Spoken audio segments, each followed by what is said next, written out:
네, 감사합니다. 우리 같이 하나님의 말씀 보겠습니다. 오늘 하나님께서 우리에게 주시는 말씀은 전도서 12장 1절에서 2절까지의 말씀입니다.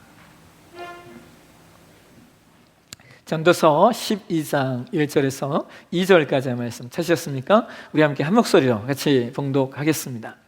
너는 청년의 때에 너의 창조주를 기억하라. 곧 곤고한 날이 이르기 전에, 나는 아무 낚이 없다고 할 해들이 가깝기 전에, 해와 빛과 달과 별들이 어둡기 전에, 빛 위에 구름이 다시 일어나기 전에 그리하라.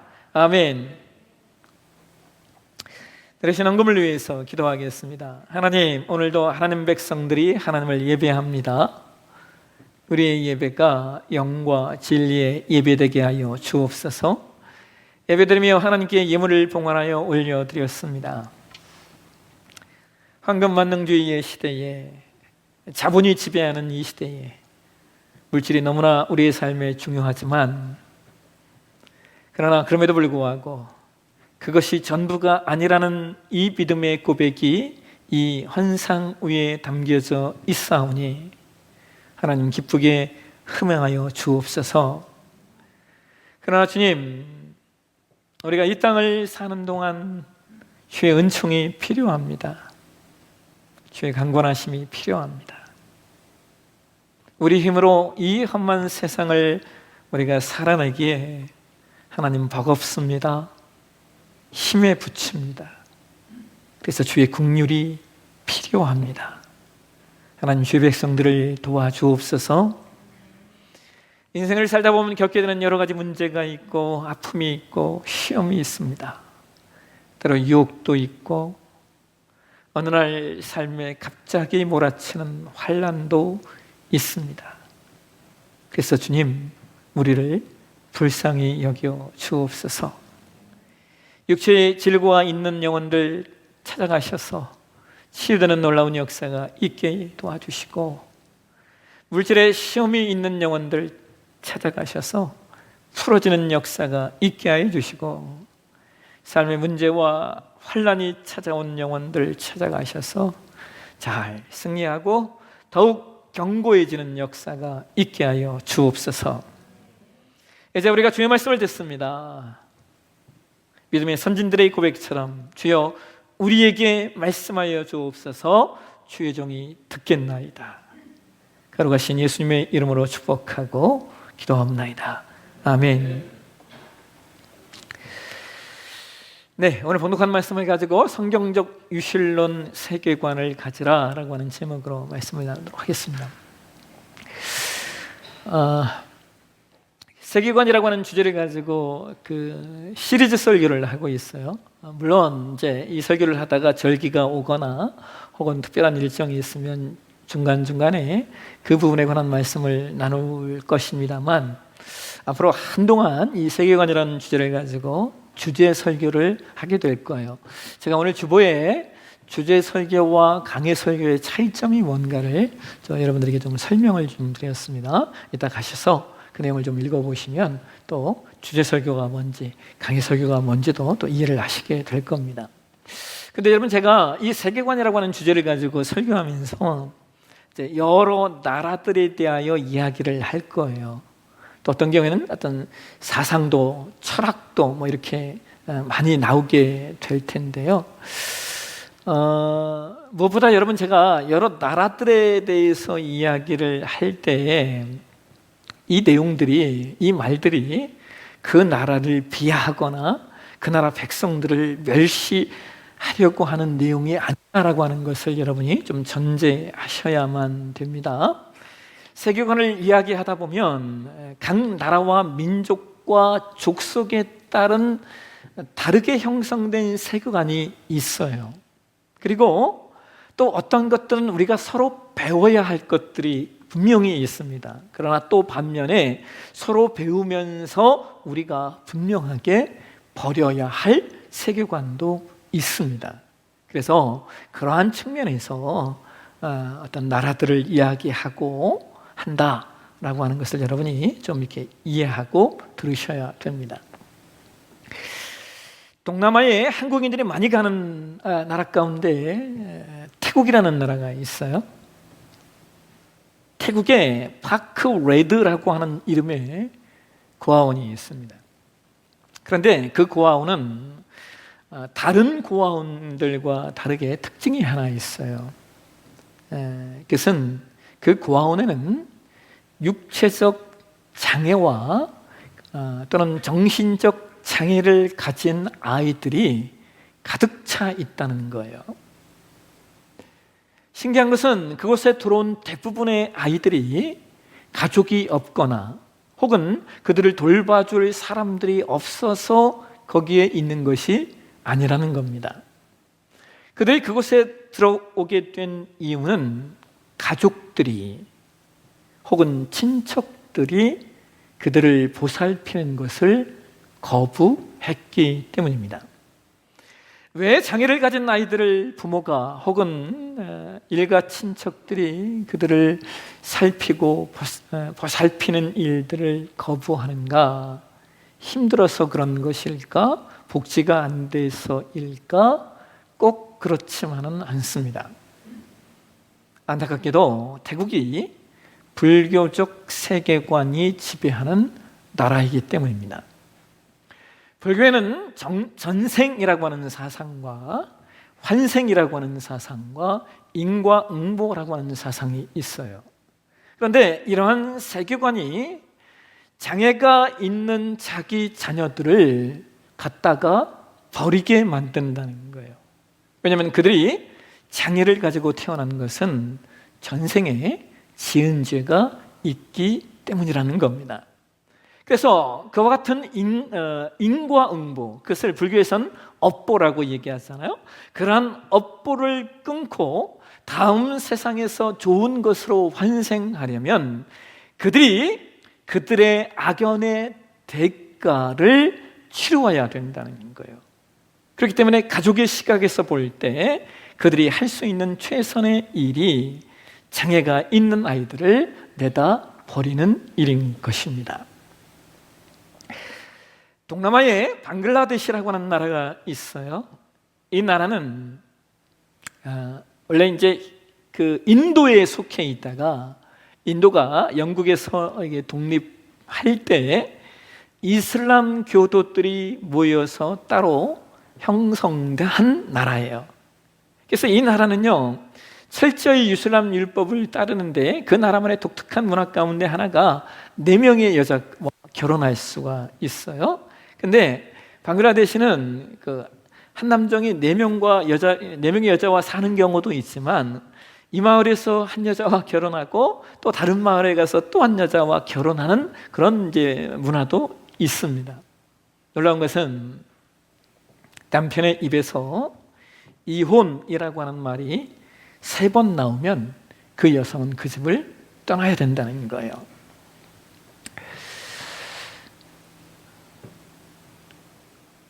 근데 기가 막힌 게요, 만약 그 집에 어린아이들이 있으면 그 이혼당한 여인이 그 아이들을 데리고 나가서 혼자 키워야 됩니다. 더 기가 막힌 것은 그 쫓겨난 여인이 그 아이를 키우다가 이 아이가 12살이 되면 그 아이를 남편에게 돌려주어야 된다는 거예요. 왜냐하면 12살이 되면 이제 사람 구실을 좀 하잖아요. 그러니까 노동력을 쓸 수가 있잖아요. 그러니까 아이들에게 노동력이 없을 때는 쫓겨난 아내가 키우고, 아이들이 노동력이 생기면 아버지가 데려다가 그 아이들에게 일을 시키는 거예요. 더더더 놀라운 것이 뭔지 아십니까? 그렇게 쫓겨난 여인은요, 친정 부모나 형제 자매에게로 돌아갈 수가 없다는 거예요. 왜냐하면 그렇게 이혼당하여 쫓겨난 일이 부끄러운 일이기 때문입니다. 결국 그런 여인들은 가진 것도 없고 배운 것도 별로 없기에 길거리에서 자신의 몸을 팔거나 구걸하면서 생명을 이어갑니다. 여러분, 얼마나 불합리합니까? 얼마나 이상한 일이에요. 그런데 그들은 그것을 별로 불합리하다고 여기지는 않아요. 왜냐하면 그것이 그들의 세계관이기 때문에 그래요. 그러니까 여러분, 세계관이 얼마나 중요한지요? 이러한 그 세계관을요, 학자들은 이렇게 이야기를 합니다. 보실까요? 같이 한번 읽도록 하겠습니다. 이 세상의 근본적인 구성에 대하여 의식적이든지 무의식적이든지 일관적이든지 무일관적이든지 사람들이 가지고 있는 일련의 전제들이 세계관이다 라는 거예요. 세계관은 일련의 전제예요. 전제. 어떤 사람이 어느 나라에서 태어났으면 그 문화와 그 역사가 가지고 있는 세계관을 전제로 습득하여 성장하게 되는 겁니다. 그래서 이것은 의식을 했든 의식을 하지 못했든 내용이 일관적이든 혹은 비일관적이든 모든 사람의 삶의 전제로서 세계관이 작용을 하고 있다는 거예요. 그런데 중요한 건 이거예요. 여러분과 제가 살고 있는 이 세상, 오늘날 세상을 우리가 세심하게 살펴보면 세상을 크게 지배하고 있는 문화와 세계관의 영역이 가장 크게는 세 가지 영역이 있습니다. 이것은 어떤 철학이나 어떤 사상 이전에 이 세상의 역사와 나라와 족속과 전통과 문화 속에서 형성된 영역을 이야기하는데, 전 세계를 지배하고 있는, 전 세계의 사람들을 지배하고 있고 통치하고 있는 이 세계관이 뭐냐? 하나는 무속주의이고, 또 하나는 세속주의이고, 또 하나는 성경적 유실론입니다. 자, 하나하나 좀 살펴볼까요? 첫째로 무속주의예요. 무속주의. 여러분, 무속주의는 크게 세 가지 개념이 들어가 있어요. 샤머니즘, 그 다음에 애니미즘, 그리고 토테미즘이라고 하는 거예요. 샤머니즘은 신과 인간 간의 매개자가 있다는 거죠. 그걸 샤먼이라고 말하는 것이고, 우리는 그것을 무당이라고 부르는 겁니다. 지난번에 말씀드린 아프리카의 악령 청소부도 사실은 그분 사람이 샤먼인 거예요. 샤머니즘에는 여러분이 간혹 보시는 간혹 보시는 점 보는 거 간혹 보신다니까. 점성술, 요즘은 카페도 그런 카페 있더라고요. 타로 카페. 이게 다 샤머니즘에 들어가요. 왜 그러냐면요, 여러분, 반드시 그것을 해석해주는 사람이 있기 때문입니다. 그러니까 해석해주는 사람이 뭐의 역할을 하는 거예요? 사실은 샤먼의 역할을 하는 거예요. 여러분이 타로 카페에 가도요, 그거 해석해주는 사람이 있잖아요. 그거 해석해주는 사람에게 해석을 받으면 여러분이 그 사람에게 종속되게 돼요. 왜? 그 사람이 샤먼의 힘을 가지고 있기 때문이죠. 그래서 성도는 재미로라도 이런 것들을 조심하셔야 돼요. 아주 오래전에 홍성군에서 지역 축제를 할 때 제가 그때 한번 가보고 그 후에는 안 가요. 그때도 제가 가게 된 이유가 우리 성도님들이 거기서 뭔가를 이렇게 하고 계셨어요. 그래서 제가 그걸 보려고 갔는데, 그쪽에 차를 댔었으니까 좀 머리다 차를 대고 이렇게 걸어가는데 한 길 전체가요 다 점 보는 사람들이었습니다. 점 보는 사람들이 부스를 다 차려놓고 다 이 점을 하고 있는 점을 치고 있는 거예요. 근데 거기서 제가 우리 교회 성도님 두 분과 눈이 마주쳤습니다.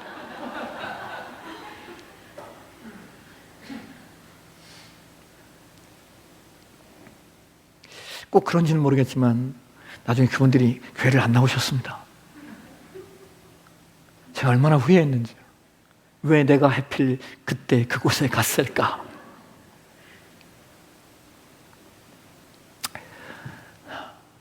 두 번째, 애니미즘을 좀 보실까요? 애니미즘은 만물을요 아주 본질적으로 영적인 것으로만 보는 게 애니미즘이에요.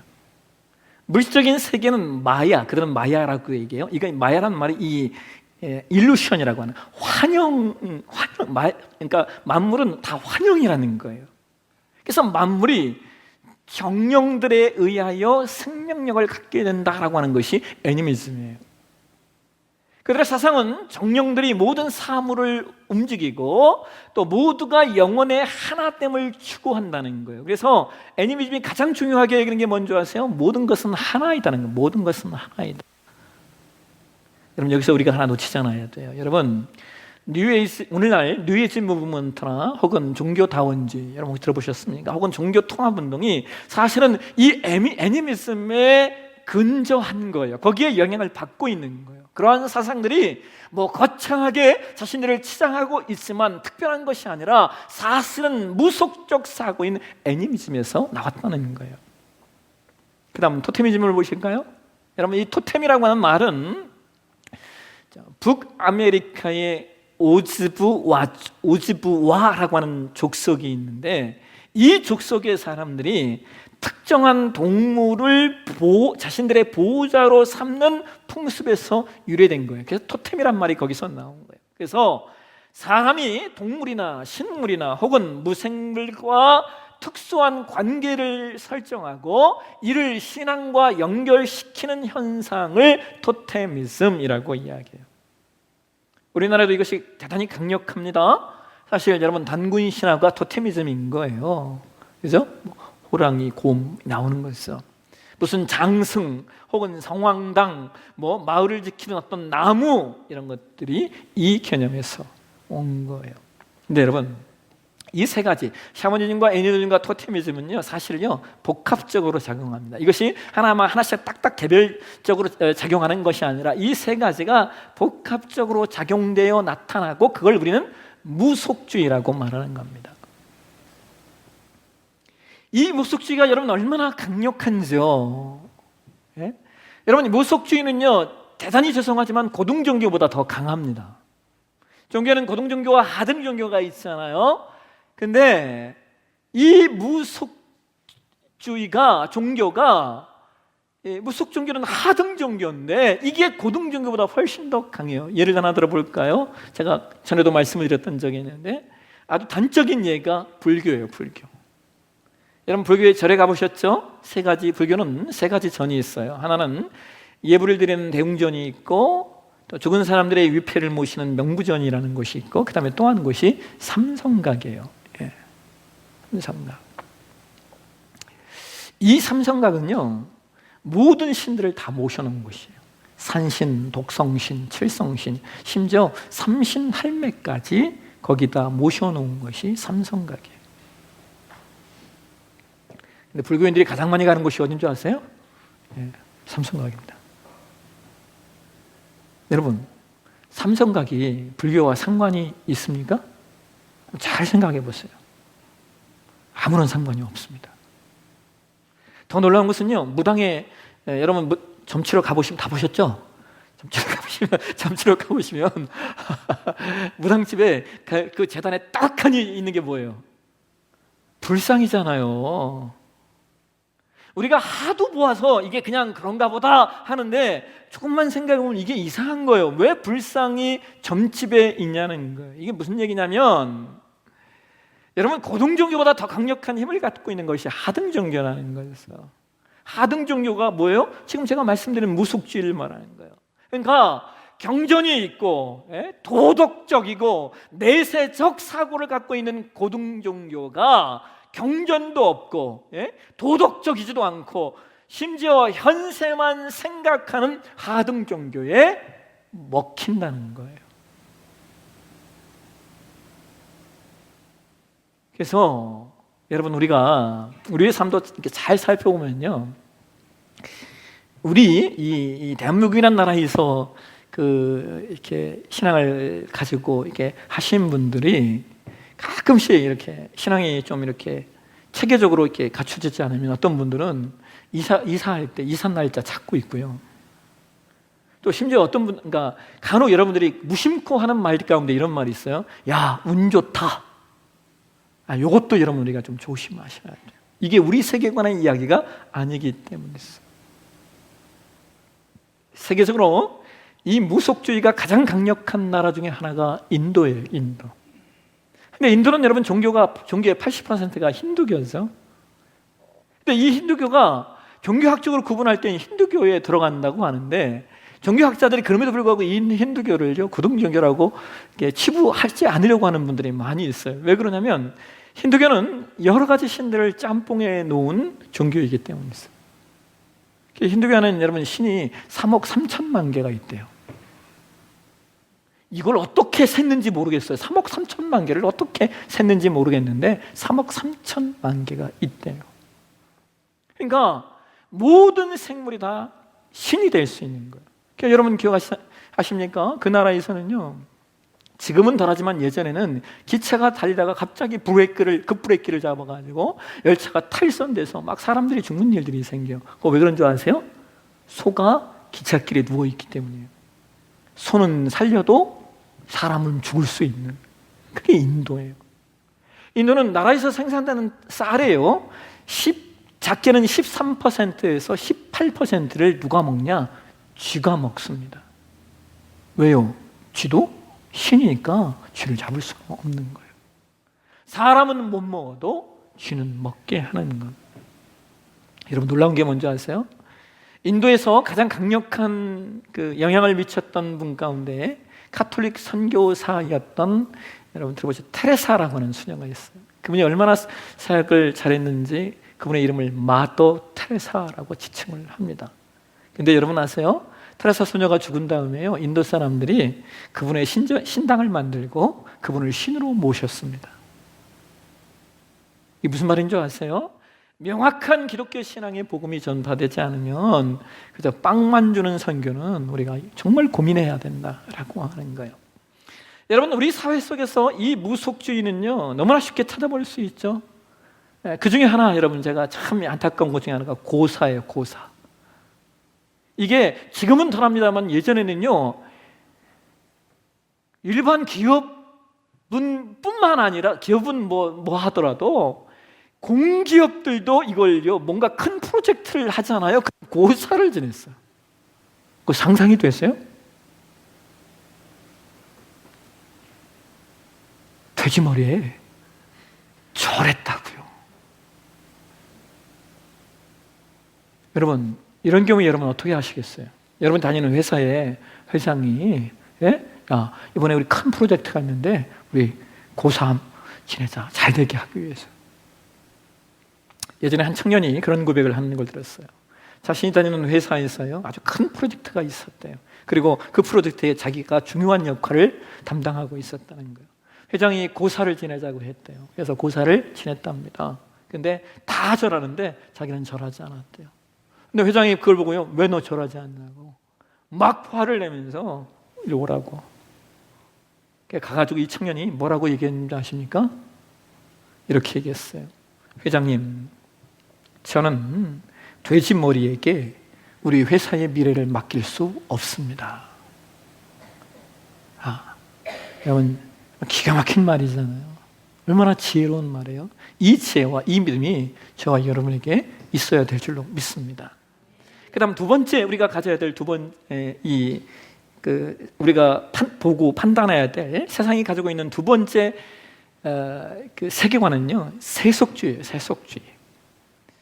사람 안에 강력한 세계관을 오늘날 형성하고 있는 것이 세속주의입니다. 그런데 이 세속주의를 말할 때도요, 몇 가지 내용이 있어요. 하나는 인본주의라고 하는 것이고, 또 하나가 황금만능주의라고 하는 것이고, 또 하나는 사상으로서의 진화론이요. 여러분, 진화론은요, 과학으로서의 진화론과 사상으로서의 진화론이 다릅니다. 이 과학으로서의 진화론은 제가 나중에 얘기할 거예요. 어쨌든 이 세속주의는 이 세 가지 사상이 담겨져 있는데, 여러분, 여기 인본주의라고 하는 것은 단순히 휴머니즘을 말하는 게 아니에요. 왜냐하면 인간 안에 반드시 휴머니즘이 있어야 하기 때문이죠. 그런데 여기서 말하는 휴머니즘은 하나님 없는 휴머니즘을 말하는 거예요. 여러분, 우리가 역사를 살펴보면요, 하나님 없는 휴머니즘은 언제나 실패로 돌아갔어요. 하나님을 그저 하늘에만 계신 분으로 치부하고 인간이 인간의 이성과 정신이 발달되면 인간 스스로 유토피아를 만들 수 있다라고 인간들이 이야기를 했었는데, 지난 역사 속에서 남은 것이 뭐밖에 없어요? 세계대전과 공산주의의 아픔밖에 남은 게 없습니다. 왠지 아세요, 여러분? 2차 대전의 히틀러의 사상과 공산주의 사상의 가장 밑근저에는요, 어떤 사상이 담겨져 있냐? 우생학과 진화론의 적자 생존이 담겨져 있기 때문입니다. 히틀러가 600만 명의 유대인을 죽인 게 다른 내용이 아니에요. 우생학에 근거한 거예요. 사람이 우월한 존재가 있고 열등한 존재가 있다라고 하는 우생학. 또 하나, 진화론은 지극히 적자 생존입니다. 진화를 하기 위해서는. 그런데 이러한 사상들이 결과적으로 역사에 유례가 없는 사람들을 학살하는 내용의 사상적 근거가 된다는 거예요. 나아가 여러분, 오늘날은 정말 돈이 신이 되어버렸잖아요. 예전에는 혈통이 계급이었다면 지금은 돈을 얼마나 가지고 있는가가 계급이 되어버렸어요. 그래서 실제로 또 다른 노예제도와 귀족제도가 생겨나 있는 겁니다. 여러분, 돈 좋아하시죠? 저도 돈을 좋아합니다. 혹시 저에게 조금 돈을 갖다 주시면 제가 그 돈을 가지고 이번에 우리 라오스 가는 선교팀들 좀 후원하려고 하니까 돈 좀 갖다 주십시오. 이 어려운 시국에 자비랑으로 이 선교를 가는 게 절대 쉬운 일이 아니잖아요. 제 마음이 얼마나 짠한지 몰라요. 저에게 돈 좀 갖다 주십시오.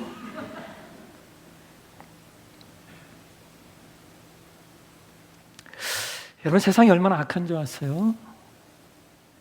제가 좋아하는 배우 중에 한 사람이 소지섭이라고 하는 배우예요. 제가 이 사람이 나오는 영화, 드라마는 제가 다 봐요. 제가 왜 남자가 이렇게 소지섭을 좋아하는지. 최근에 이 소지섭이라고 하는 사람이 찍은 드라마가 하나 있어요. 7부작 드라마인데 그걸 다 봤어요. 그 드라마 이런 내용이 나와요. 작가가 만들어낸 내용인지 사실인지는 모르겠지만 우리나라에 여러분 무덤방이라는 게 있대요. 이름이 무덤방이에요. 무덤방. 옛날에 무슨 방 있었잖아요. 근데 무덤방이라는 게 있대요. 근데 그 무덤방이라는 곳에 가장 많이 들어와 있는 사람들이 누구냐? 가출팸 아이들이래요. 들어보셨죠? 가출한 아이들이 패밀리를 이루어 산다. 이걸 그냥 가출팸이라고 하는데, 그 아이들이 그 무덤방이라고 하는 어떤 이게 뭐가 거기에 들어와 있다는, 그 사이트에 혹은 그런 뭐에 들어와 있다는 거. 아이들이 왜 들어와 있냐? 그 무덤방이 뭐냐면, 유력한 사람들이 어떤 죄를 범하잖아요. 그러면 돈을 줘서 그 죄를 대신 지고 감옥 갈 사람을 찾아주는 곳이 무덤방이라는 거예요.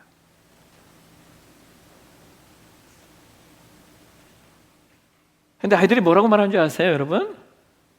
이 가출팸 아이들이 뭐라고 말하냐면요, 그렇게 감옥에 가면 돈도 벌고 군대도 안 가고 일석이조 아니냐는 거예요. 이것이 지금 우리가 살고 있는 이 세상이에요. 이게 저와 여러분이 살고 있는 이 세상의 모습이라고요. 그래서 이 세상을 우리가 세속주의라고 말하지 않을 수가 없는 거예요. 근데 여러분, 세속주의의 가장 큰 신봉자가 누군지 아세요? 찰스 다윈이에요.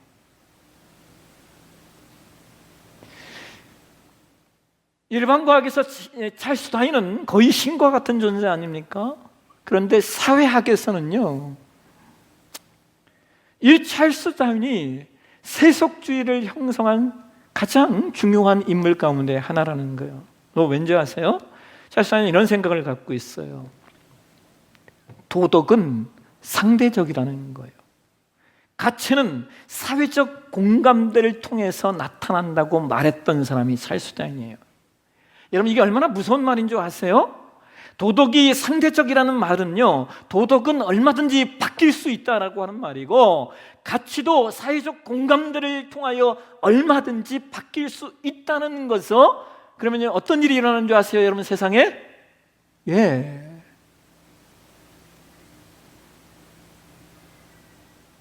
강한 사람만 살아남는 거예요. 이러한 세상에 가장 큰 피해를 입은 게 뭔지 아세요? 십계명입니다, 여러분.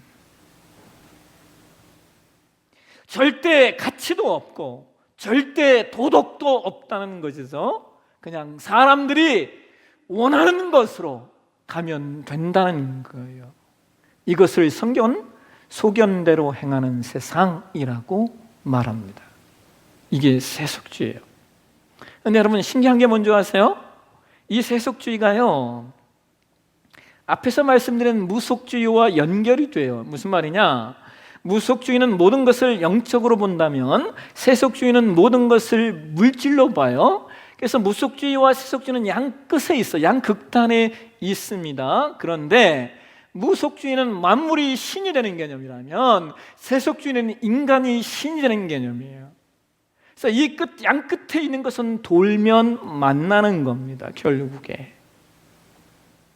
그래서 우리는 이와 같은 세상에서 우리의 사고의 전환이 필요해요. 우리의 세계관이 필요하다는 것이죠. 무엇으로 말입니까? 성경적 유실론으로 말입니다. 성경적 유실론은 하나님이 존재하시기에 인식되어질 수 있는 객관적인 실체가 존재한다고 믿는 거예요. 그 실체는 절대적인 인격에 의해 이루어진 것이기에 궁극적으로 인격적인 거예요. 그래서 우리는 하나님을 인격적인 하나님이라고 말씀하고 있는 거고, 성경적 유실론은 하나님의 속성이 절대적인 도덕의 기준이 된다는 거예요. 그래서 변하지 않는 진리가 있다라고 하는 것이고, 변하지 않는 도덕이 있어야만 된다는 거예요. 그분이 하늘에 초월해 계시면서 동시에 세상에 임재하셔서 하나님의 영원하신 작정에 의하여, 하나님의 영원하신 도덕과 윤리에 의해서 세상을 이끌어 가신다는 거예요. 성경적인 유실론은 하나님이 물리적이고 영적인 우주와 더불어 가시적이고 비가시적인 세계를 창조하셨다는 거예요. 그리고 모든 진리가 하나님에 의하여 객관적으로 드러났는데 그것을 인간이 인식할 수 있다는 거예요. 그것이 뭐예요? 바로 성경입니다. 그래서 오늘 저와 여러분이 봉독한 말씀에 성경이 이런 이야기를 해요. 전도서 12장 1절 말씀 한번 보실까요? 개역 한글판 성경으로 한번 보시겠습니다. 같이 읽겠습니다. 너는 청년의 때에 곧 곤고한 날이 이르기 전 나는 아무 낫기 없다고 할 해가 가깝기 전에 너의 창조자를 기억하라. 창조자를 기억할 줄 아는 사고의 전환, 마음의 전환이 필요해요. 성경을 통하여 계시된 창조자 하나님, 구원자 하나님, 만물의 섭리자 하나님을 발견해 가시고, 그래서 우리의 세계관을 성경적으로 만들어가는 저와 여러분의 신앙이 되어주시길 주의 이름으로 축원합니다. 기도하겠습니다. 하나님, 우리로 보게 해 주옵소서. 이 세상의 세계관이 어떤 세계관이 있고 사람들이 어떤 세계관의 영향을 받는지, 버려야 될 것 버리게 하시고 떨쳐내야 될 것 떨쳐내게 하시고, 하나님만이 만물의 창조자이시고 구원자이시고 만물의 섭리자이심을 아는 그 세계관 우리 가운데 있게 하여 주옵소서. 거룩하신 예수님의 이름으로 기도합나이다.